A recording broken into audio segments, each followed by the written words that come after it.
అందరికీ హాయ్ అండి. కృత్తికలు పెంచబడ్డవాడు కాబట్టే కుమారస్వామికి కార్తికేయుడు అనే పేరుంది. కార్తీక మాసంలో కృత్తికా నక్షత్రంలో చంద్రుడు పూర్ణుడై ఉంటాడు కాబట్టి కార్తీక మాసంలో కృత్తికా నక్షత్రాలను పూజిస్తే కుమారస్వామి ఆనందిస్తాడు. ఇంతకీ కుమారస్వామిని కృత్తికలు పెంచడం ఏమిటి? వీళ్ళెవరు అని చెప్పాలంటే కుమార సంభవం చెప్పుకోవాలి.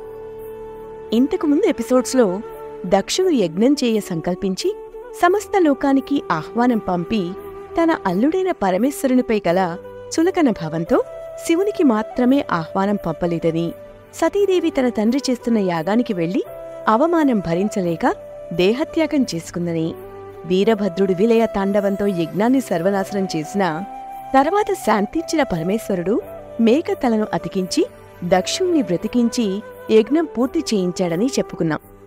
తర్వాత హిమవత్ పర్వతం మీద ఘోరమైన తపోదీక్షలో ఉన్నాడు పరమేశ్వరుడు. ఈలోగా రాక్షసుల తల్లి దితికి పుట్టిన హిరణ్యకశిపుణ్ణి, హిరణ్యాక్షుణ్ణి విష్ణువు సంహరించాడు. శివదీక్ష మహిమ వల్ల కశ్యపుడికి దితికి వజ్రాంగుడనేవాడు ఉదయించాడు. రాక్షసుల తల్లికి పుట్టిన ఇతడు దైవభక్తి వల్ల సాత్విక గుణంతో ఉండేవాడు. కాని తల్లి కోరిక మేరకు దేవతలను చెరపట్టాడు. బ్రహ్మగారికి తపస్సు చేసి, దేవా, నాకు ఎవరి పట్ల రాగద్వేషాలు లేవు, తల్లి మాటకి దేవతల్ని దండించాను కాని నాకు దేవలోకాంక్ష లేదు, నిత్య సుఖదాయకమైన జీవిత సారాన్ని తెలుసుకోవాలనుంది అని కోరాడు. బ్రహ్మగారు మెచ్చుకుని సాత్విక భావాలే తత్వసారం అని చెప్పి వరాంగిని సృష్టించి వివాహం చేసుకోమన్నాడు. వజ్రాంగుడి భార్య వరాంగికి మాత్రం అంతులేని కామం, అధిక తామసం ఉండేవి. ఒకసారి తన భర్తని హరిని దుఃఖపెట్టి ముల్లోకాలలోనూ ఎదురన్నదే లేని అమిత బలశాలి అయిన కొడుకుని కనాలి అనే విచిత్ర కోరిక కోరింది. ఆవిడ కోరిక్కి ఆశ్చర్యం కలిగినా బాధ్యతగా ధర్మంతో నడుచుకునే భార్య ఇష్టసఖి మాట కాదనలేకపోయాడు. బ్రహ్మకై తపస్సు చేసి వజ్రాంగుడు ఆమె కోరిక నెరవేర్చాడు.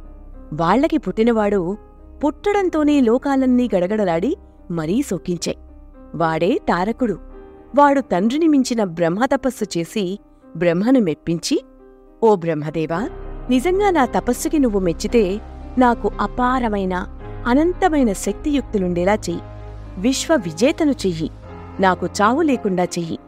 నీవు ఎలాగో నా తపస్సుకి మెచ్చితే నన్ను చంపవు కాబట్టి శివుడి వల్లగాని విష్ణువు వల్లగాని నాకు చావు రాకూడదు అని మళ్ళీ ఆలోచించుకుని, అసలు నీ సృష్టిలో దేనివల్ల చావు రాకూడదు అని కోరుకున్నాడు. బ్రహ్మగారు, చూడు తారక, నీ తపస్సుకి నేను మెచ్చాను, సందేహం లేదు. కాని చావులేని వరం ఎవ్వరికీ ఇవ్వలేను, కాబట్టి మరోసారి ఆలోచించు అన్నాడు. సరే, నేను నీకు మరో అవకాశం ఇస్తానులే. పరమ విరాగి, నిత్య తపస్వి, భార్యకి దూరమైన పురుషుడికి మాత్రమే ఎవరైనా కుమారుడుగా జన్మిస్తే అతడి వల్ల మరణం ఉండేలా వరం అనుగ్రహించు అన్నాడు తారకుడు. నువ్వు పుట్టిని నా అనుగ్రహంతో అయినా చావుని మాత్రం నీ చేతిలోకి నువ్వే తీసుకుంటాను అంటున్నావు. అయితే నీ విచిత్రమైన మెలికతో కూడిన కోరిక నాకు నచ్చింది, తథాస్తు అని వెళ్ళిపోయాడు. భార్య లేనివాడై పైగా విరాగి అయి ఉండేవాడికి కొడుకు పుట్టేదెలా? భార్య ఉంటే విరాగెలా అవుతాడు? పురుషుడికి మాత్రమే కుమారుడు జన్మించేదెలా? పైగా నిత్య తపస్వి, అలాంటివాడికి భార్య లేకుండా కొడుకెలా పుడతాడు అని దేవతలు ఆలోచిస్తుంటే తారకాసురుడు ఆ మెలికతో కోరిన వరగర్వం వల్ల తనకిక ఎదురు లేదని భావించాకనే దేవతలను సాధించడం మొదలుపెట్టాడు. పైగా వాడు హింసగాథలు చిన్నతనంలోనే తన నాయనమ్మ దితి ద్వారా చెప్పించుకుని విని అవే జీర్ణించుకున్నాడు. దేవతలకే శిరోవేదన కలిగించేవాడయ్యాడు. 4 తలలున్నా సమయానికి ఒక్క తలతో అయినా ఆలోచించకుండా వరాలిచ్చినందుకు బ్రహ్మకే తలపట్టుకోవాల్సిన స్థితి కల్పించాడు. వాడి అరాచకాలు భరించలేని దేవతలు తారకుడు కోరిన రీతిలో అన్ని విధాలా సరిపోయే నిత్య తపస్వి శివుడేనని, శివవీర్య సంజాతుడొక్కడే రక్షించగలడని నిశ్చయించుకున్నారు. కాని శివుడికి కుమారుడు పుట్టేది ఎలా? అప్పటికే ఒకసారి దేవతలు బ్రహ్మగారి ద్వారా శివుణ్ణి ఒప్పించి సతీదేవితో వివాహం జరిపించారు. ఇప్పుడు సతీదేవి దక్షుడి కూతురిగా లేదు, హిమవంతుడి కూతురిగా మళ్లీ పార్వతిగా అవతరించింది.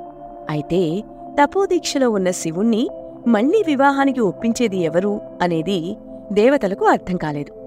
హిమవంతుడి దగ్గరికి నారద మహర్షి వెళ్లి పార్వతిని చూసి ఆవిడ పరమేశ్వరునికి భార్య అవుతుందని చెప్పేసరికి శివుడు తపస్సు చేసుకోవడానికి హిమవత్ పర్వతానికి రాగా హిమవంతుడు ఆయన పరిచర్యకై పార్వతిని నియోగించాడు. ఈలోగా తారకాసురుడు తమను పెట్టే బాధలకు తట్టుకోలేక దేవతలు బ్రహ్మదేవునితో మొరపెట్టుకోగా ఆయన పార్వతీపరమేశ్వరుల సంయోగాన్ని కల్పించడం కోసం మన్మధుణ్ణి నియోగించాడు. కాని మన్మధుడు శివతపోవనంలో బూడిదయ్యాడు. ఆ బూడిద నుంచి భండాసురుడు పుట్టడం, వాణ్ణి చంపేందుకు లలితాదేవి ఆవిర్భవించడం ఇవన్నీ కూడా మనం ఇంతకుముందు ఎపిసోడ్స్లో చెప్పేసుకున్నాం. అయితే ఈ బ్రహ్మాండంలో మన్మధుణ్ణి రక్షించలేక దేవమునులంతా దీర్ఘశోకంలో ఉన్నారు. మన్మధుడి భార్య రతీదేవి అగ్నిప్రవేశానికి సిద్ధపడింది. ఇంతలో ఆకాశవాణి, మన్మథసతీ, సాహసము వలదు. నీకు అతి స్వల్ప సమయంలోనే శుభం జరగనున్నది. ఏది కర్మరీత్యా జరగనున్నదో అది జరుగక మానదు. నీలకంఠుడికే మదనతాపం పుట్టించు దుస్సాహసం నీ భర్తది. ఎప్పుడైతే పార్వతీ పశుపతుల కళ్యాణం జరుగుతుందో ఆనాడు అంబికాదేవి కోరిక మేరకు శివుడు కరుణాంతరంగుడై మన్మధుణ్ణి తిరిగి బ్రతికించగలడు అని పలికింది. విషయం తెలిసి పార్వతీదేవి తాను ఒకవైపు భర్త కోసం తప్పిస్తూ ఉంటే అన్యాయంగా తన కారణంగా ఇంకో వనితను భర్తకు దూరం చేయడం జరిగిందేమిటి అని ఖేదపడింది. విరహతాపము చెంది తండ్రి హిమవంతుడి అనుమతితో తపోవనానికి వెళ్లి అక్కడ ఉన్న జంగమ మల్లికార్జునుని వద్ద దీక్షతో తపోవేషధారిణి అయి గంగాతీరాన ఆశ్రమాన్ని ఏర్పరచుకుని ఘోర తపస్సును చేసింది.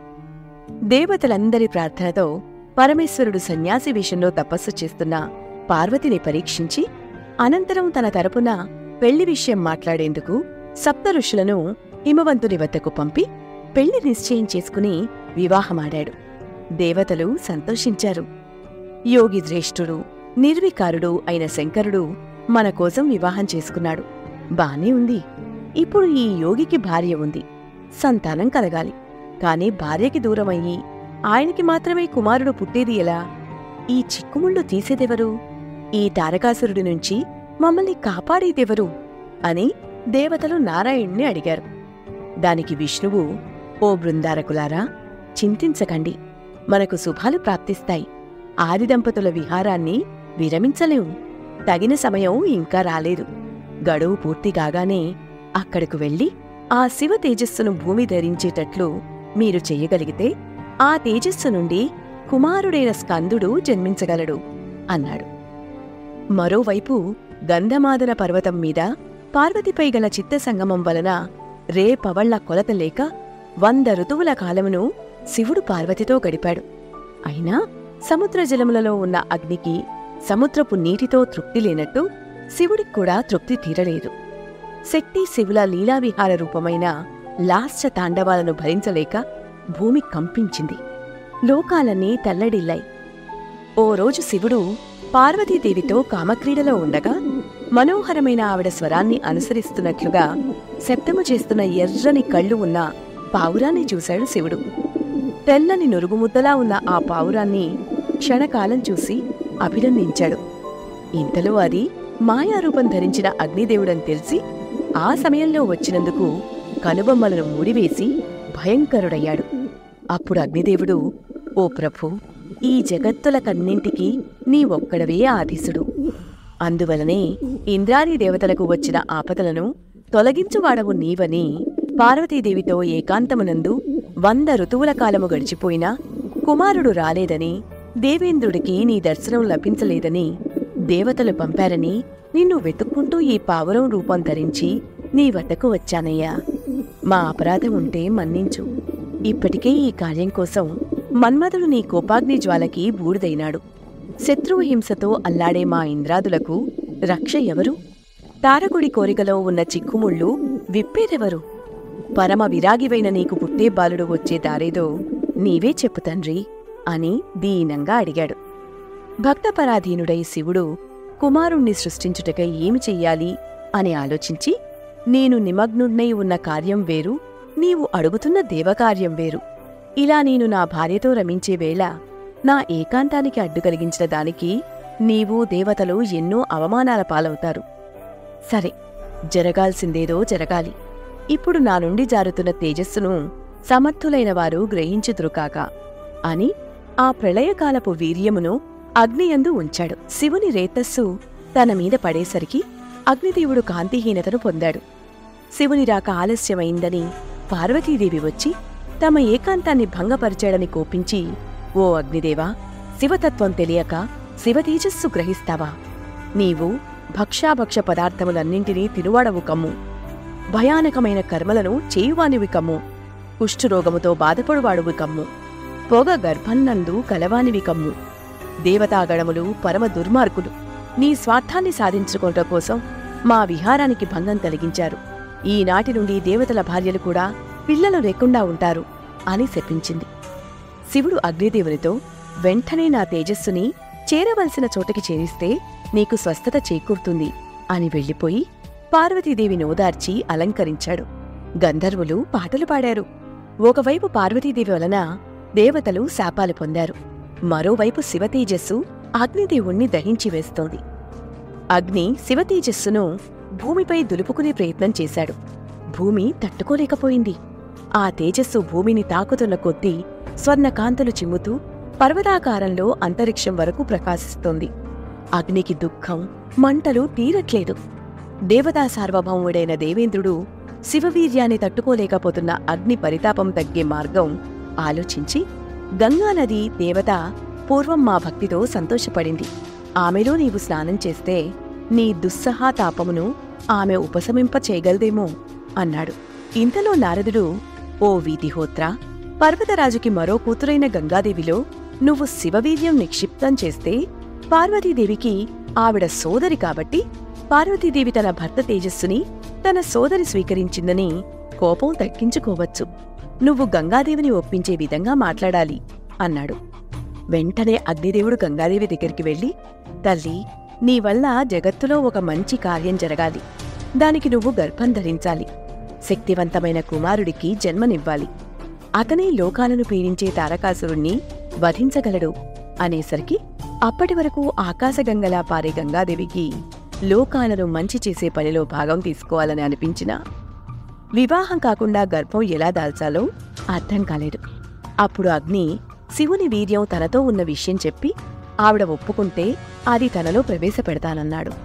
ఒప్పుకున్న గంగలో స్నానమాచరించాడు. అగ్ని చల్లబడి అమృతమయమైన గంగాజలం నుండి పైకి వచ్చి వెడలిపోయాడు. వందల జ్వాలల శివతేజ ప్రతాపంచేత గంగలో ఉండు జలజంతువులు తాపార్తములై పైకి వచ్చాయి. ఆ శివవీర్య ప్రతాపం వలన మిక్కిలి వేడెక్కి సలసల కాగి పొంగుతున్న నీళ్లని ఆ గంగానది ధరించింది. సూర్యుడు అప్పుడే కొంచెంగా ఉదయించబోతున్న ప్రభాత సమయంలో సప్తఋషుల భార్యలైన కృత్తికలు స్నానం చేసేందుకు గంగానదికి వచ్చి ఆకాశగంగానదిని చూసి సంతోషించారు. ఆనాడు అరుంధతి వారితో కలవలేదు. మిగిలిన 6 షట్కృత్తికలు గంగలోకి దిగుతుండగా వారికి గంగాదేవి వారినే చూస్తున్నట్టు నిర్మలమైన వందల కొద్దీ అలల ద్వారా తన దుఃఖాన్ని చెప్పుకుంటోందా అన్నట్టు అనిపించేసరికి గంగ వద్దకు కృత్తికలు చేరారు. మనసారా భక్తితో నమ్మి అర్చించారు, స్తుతించారు. గంగా స్నానం చేసిన కారణంగా సఫలమైన ఆ హరుని వీర్యం వెంటనే ఆ కృత్తికల శరీరానికి సంక్రమించింది. ఆ కృత్తికలు విషసముద్రంలో మునిగినారేమో అన్నట్టుగా పరితాపం చెందారు. బాధపడుతూ గంగనీటి నుంచి బయటికి వచ్చారు. వహ్నిజ్వాలతో ఆ కృత్తికల ఉదరంలో శివవీర్యం గర్భంగా పరిణమించింది. శరీరము దహించుకుపోయే బాధతో, భయంతో, సిగ్గుతోనూ తమ గృహాలకి వెళ్లారో లేదో మహర్షులు క్రోధించి వారిని విడిచిపెట్టారు. శోకించిన కృత్తికలు తమ గర్భంలో ఉన్న తేజస్సును హిమవత్ పర్వతం దగ్గర విడిచిపెట్టి తాపశాంతిని పొందారు. హిమవంతుడు దాన్ని సహించలేక వణికిపోతూ మళ్లీ గంగలో విడిచిపెట్టాడు. గంగమ్మ తన కెరటాలతో దాన్ని విచ్ఛిన్నం చేస్తూ రెల్లు పొదల్లోకి చేర్చింది. గట్టిపై ఉన్న తేజస్సు చంద్రకళల్లా మృదువుగా బాసిల్లుతోంది. ఆకాశ మధ్య వరకు తేజస్సుని పైకెగచిమ్మి అప్పటికే ఉదయించిన 100 మంది సూర్యులతో పోటీ పడుతోంది. కాంతివంతమైన ఆ తేజస్సు నుండి బంగారం, వెండి పుట్టాయి. ఆ తేజస్సు ఒక దివ్య స్వరూపమవుతుండగా మలం నుంచి తగరం, సీసం పుట్టాయి. ఆ తేజస్సు యొక్క క్షారం నుంచి రాగి, ఇనుము పుట్టాయి. మిగిలిన పదార్థం నుంచి మిగతా ధాతువులన్నీ పుట్టి గనులుగా ఏర్పడుతున్నాయి. ఒక్కొక్క ధాతువు పుట్టి దేవలోకం వరకు కాంతులు విరజిమ్ముతోంది. దేవతలకు ఒకటే ప్రశ్న, ఇంతకీ అసంఖ్యాకమైన తేజస్సమూహం నుండి కుమార సంభవం జరిగిందా అని. ఆ క్షణం దేవతలందరూ చూస్తుండగా 6 ముఖములతో కూడి బ్రహ్మకున్న 4 ముఖములతో పోటీపడుతూ ధాతువులన్నీ పుట్టిన ఆ శివ తేజస్సు నుండి ఒక స్వరూపం రూపుదిద్దుకుంది. తాభిస్తత్రామృత కరకలా కోమలం భాసమానం తద్విక్షిప్తం క్షణమభినభోగర్భ మభ్యుజ్జిహానై స్త్వైస్తేజోభిర్దిన పతిశతస్పర్ధమానైరమానై ర్వక్త్రైషద్భిః స్మరహర గురుస్పర్ధయే వాజనీవా. ఇది మహాకవి శ్రీ కాళిదాసు రచించిన కుమార సంభవం అను మహాకావ్యంలో కుమారోత్పత్తి అనే 10వ సర్గమున ఉన్న శ్లోకం. వెంటనే ఆ తేజస్సు సుందరుడు, సౌభాగ్యవంతుడు, శోభాయుక్తుడు, ప్రీతివర్ధనుడు అయిన బాలకునిగా మారింది. అప్పుడే అక్కడ ఉన్న తటాకం నుండి ఒక పిల్లవాడి ఏడుపు వినిపించింది. దేవతలు ఊపిరి పీల్చుకున్నారు. మార్గశీర్షమాసంలో శుక్లపక్షంలో షష్ఠి నాడు ఈ భూమండలం మీద శివతేజోద్భవుడైన కుమారుడు అవతరించాడు. అదే సమయంలో కైలాసంలో పార్వతీ పరమేశ్వరులు అనిర్వచనీయం, అఖండం, అద్భుతం, అనంతం, అద్వయము అయిన సుఖప్రాప్తిని పొందారు. జగన్మాత మాతృభావనను పొందగా ఆ బాలకునిపై బృందారకులు పుష్పవృష్టిని కురిపించారు. ఆ పిల్లవాడు మా కుమారుడంటే మా కుమారుడని కృత్తికలు పోటీపడ్డారు. 6 తలలవాడికి 6 కృత్తికలు ఆనందంగా పాల్పట్టారు. 6 ముఖాలతో ఏకకాలంలో 6 కృత్తికల స్తన్యములందు పాలు తాగి క్షణక్షణమునకు బాగుగా పెరుగుతూ అనిర్వచనీయమైన అద్భుతమైన ఆకారాన్ని పొందాడు ఆ కుమారుడు. 6 ముఖాలుండడం వల్ల షణ్ముఖుడు, షడాననుడు అనే పేర్లు వచ్చాయి. అగ్నిదేవుడి నుంచి వచ్చిన శివతేజస్సు నుండి వచ్చినవాడు కాబట్టి పావకి, అగ్ని సంభవః అన్నారు. పరమశివుడు మాత్రమే కుమారుడు కనుక ఆయన్ని కుమారస్వామి అని పిలిచారు. కృత్తికలనే సప్తఋషుల పత్నులైన నక్షత్రాల ద్వారా జన్మించినందువల్ల కార్తికేయుడని, రెల్లు పొదలలో పుట్టినందువల్ల శరవణభవుడని, స్కందుడని, సేనాని అని, సుబ్రహ్మణ్యేశ్వరుడనే నామాలతో కూడా ప్రసిద్ధుడయ్యాడు. పాలు తాగి ఏడుపాపిన ఆ పిల్లవాడు సుందరుడు, సౌభాగ్యవంతుడు, శోభాయుక్తుడు, ప్రీతివర్ధనుడు అయిన బాలకుడిగా దర్శనమిచ్చాడు. అప్పుడు మరో విచిత్రం జరిగి అతను అప్పుడే 16 ఏళ్ల వయసువాడిలో అయిపోయాడు. ఆ సమయంలో అస్త్రవిద్యాపారంగతుడైన విశ్వామిత్రుడు అక్కడికి వచ్చాడు. శివకుమారుని అలౌకిక ప్రకాశాన్ని చూసి ఆశ్చర్యంతో నమస్కరించాడు. ఆ బాలుడు, ఓ మహాజ్ఞాని, ఈశ్వరాజ్ఞచే నువ్విక్కడికి వచ్చావు. నాకు వేదవిహితమైన సంస్కారాన్ని యథావిధిగా చెయ్యి. ఈనాటి నుండి నువ్వు నాకు పురోహితుడవై లోకపూజ్యుడివవుతావు అని కోరాడు. దానికి విశ్వామిత్రుడు, ఓ కుమారా, నేను బ్రాహ్మణుడను కాదు, క్షత్రియుడను, విశ్వామిత్ర నామధేయుడను. నా చరిత్ర కూడా చెప్పు అని కోరగా కుమారుడు, ఓ గాధేయ, నా వరంచే నువ్వు బ్రహ్మర్షివయ్యావు. వశిష్ఠాది మునులు నిన్ను ఆదరంతో ప్రశంసిస్తారు. నా ఆజ్ఞను పాటించి నాకు సంస్కారం చెయ్యి. ఈ విషయాన్ని గోప్యంగా ఉంచు అనగానే విశ్వామిత్రుడు అమితానందంతో ఆ బాలుడికి వేదోక్త సంస్కారాన్ని నెరవేర్చగా అగ్నిదేవుడు వచ్చి శక్తి అనే ఆయుధాన్ని ఇచ్చాడు. కార్తికేయుడు ఆ శక్తి చేత పర్వతాన్నెక్కి శిఖరాన్ని కొట్టగా అది నేల కూలింది. అదే సమయంలో అనేక మంది రాక్షసులు సంహరించడానికి రాగా వారందరినీ నేలకూల్చాడు కుమారుడు. ఆ శక్తి ప్రహారానికి ముల్లోకాలు కంపింపగా ఇంద్రుడు వచ్చి, కుమారా, నీ అవతారానికి కారణం ఉందని తన శక్తితో ఓ సైన్యాన్ని తయారుచేశాడు. గణాలన్నీ సిద్ధమయ్యి తారకాసురుడి మీదకి యుద్ధానికి కార్తికేయుడి ఆధ్వర్యంలో బయలుదేరాయి. యుద్ధం మొదలయ్యే ముందు ఆటంకాలు రాకూడదని ఇంద్రుడు కైలాసంలో అప్పటికి పార్వతీదేవికి కుమారుడైన విఘ్నాధిపతిగా ఉన్న వినాయకుడికి నమస్కరించుకుని బయలుదేరాడు. దేవదానవుల పోరు మొదలయింది. వీరభద్రుడు ప్రమథులతో రుద్రుడై త్రిశూలాన్ని చేపట్టి తారకాసురుణ్ణి ఎదుర్కొన్నాడు. తారకుడు క్షణమూర్ఛితుడై లేచి కొండగుహలాంటి నోరు తెరచి దెబ్బ కొట్టాడు. పాంచజన్యాన్ని ధరించి వాసుదేవుడు వీరభద్రునకు బాసటగా నిలిచాడు. కాని తారకాసురుణ్ణి అదుపులో పెట్టలేకపోయారు. ఇక కాలహరణం చేయడం మేలు కాదని బ్రహ్మ, కుమారా, విష్ణుతారకుల మధ్య ఈ యుద్ధం శోభించడం లేదు. నా వర ప్రభావంచే ఈ దుష్టుడు ఎవరి చేతిలోనూ, ముఖ్యంగా శ్రీహరి చేతిలో చావడు. శివతేజోద్రుడైన నీ చేతిలోనే వాడి మరణం రాసిపెట్టి ఉంది. నీ జన్మకారణం అదే. పూర్వం వీడు దేవతలందర్నీ జయించి విష్ణువుని కూడా బెదిరించాడు. నీ రాకకై మేమిన్నాళ్ళు ఆగాం. ఇక జాగు సీత మేలు కాదు అనగానే కుమారస్వామి ప్రసన్నుడై అట్లే అగుకాక అని శక్తాయుధాన్ని ధరించి తారకునికి అభిముఖంగా మత్త వేదండాన్ని చీల్చడానికి సింహంలా నడిచి వజ్రాయుధంతో వాడిని బలంగా కొట్టాడు. ఆ వజ్ర ప్రహారానికి జర్జరీభూత శరీరుడై తారకుడు నేలకూలి మహాక్రోధం కన్నులతో అరిచాడు. శ్రీహరిని దూషించడం, ఇంద్రుణ్ణి కాలితో తన్నడం, ధర్మవిరుద్ధమైన ఈ 2 అకార్యాల కారణంగా తారకుని పూర్వపుణ్యం నిశ్శేషంగా హరింపబడగా స్కందుడు తారకుణ్ణి సంహరించడానికి రౌద్ర భీభత్స వీర రసభేద గతులను, దేశానుసారులైన గతులను, శాస్త్ర ప్రామాణ్యాన్ని, లోక ప్రామాణ్యాన్ని అనుసరించి శస్త్రయుద్ధాన్ని, బాహుయుద్ధాన్ని క్రీడగా భావించి తారకునితో యుద్ధక్రీడ ఆడుకున్నాడు. అసురుడు ప్రాణాలు విడిచాడు. హర్షంతో కేరింతలాడారు దేవతలు.